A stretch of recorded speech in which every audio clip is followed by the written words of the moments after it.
It's been almost a decade since Bayonetta's last adventure with the spectacular and controversial Wii U exclusive release back in 2014.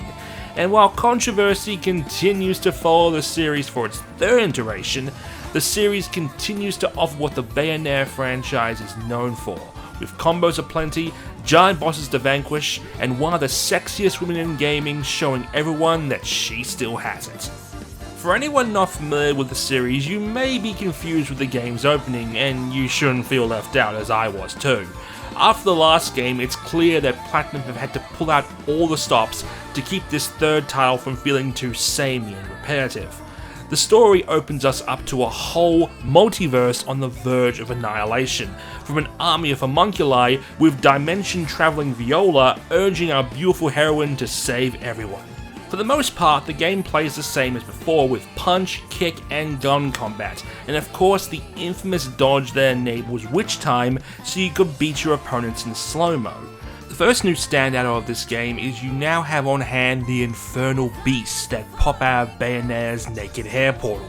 With a push of a button, you can bring them into the fight and unleash all sorts of attacks on your opponents. Be careful though, as there is a limited energy meter and you can't move when controlling them. As you travel on the Lost Island of Thule, a gateway to the multiverse, you will want to explore every nook and cranny possible, as each level has numerous battles, or verses as they like to be called, and at the end of each are awarded medals before getting a trophy at the end of each level. If you just go through the levels without exploring, you'll wind up missing almost half the game, as there are numerous challenges and collectibles that will tempt any completionist's heart to repeat levels to find everything and get better medals. While the game is all about super combos done incredibly quick, I played the same as I did with the previous two titles and mashed buttons like crazy while constantly dodging, hoping to get witch time. Only now, because we can summon giant monsters, I found myself relying on them very heavily. But sometimes you'll be unable to summon them, like when you're in a tight space like corridors. Because you select your choice of beast from the D-pad, that means the quick access menu is no longer available to heal up with lollipops. Instead, you have to pause the game RE4 style and heal up from there. In an attempt to mix things up, we also have levels where you play as Bayonetta's old friend Jean and Viola. Viola plays similar to Bayonetta, but Jean's level take a page out of games like Elevator Action, where she stealths around in a side-scroller, hiding in doors and air ducts, picking off enemies one by one.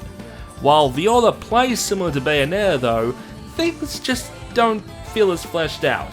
We actually found her combat was more effective when she released her beast Cheshire from her katana and she attacked with just her fists. In an attempt to make Bayonetta 3 as epic as possible to one-up the previous game, some parts just don't feel ironed out as possible. Sure, we have epic kaiju battles with hell beasts, but some of your infernal demons like the train demon are difficult to control. We may have collectibles to find everywhere, but some, like the 5-piece time challenges, repeat its introduction every time you fail. Flaws aside though, there is still a lot to be enjoyed. Despite the controversy, Jennifer Hale pulls off a stellar performance as Bayonetta, capturing her elegant yet dominatrix tone perfectly. If you like the previous titles, then you'll like Bayonetta 3 because it's more of the same, with action set pieces ramped up to 11. While there are some behemoths when it comes to bosses, the game has enough leeway with dodging and health so things don't get frustrating, and average players should at least see a silver medal in most of their battles. While it's difficult to tell what the future holds for Bayonetta, for now it is always special when she finally pops around.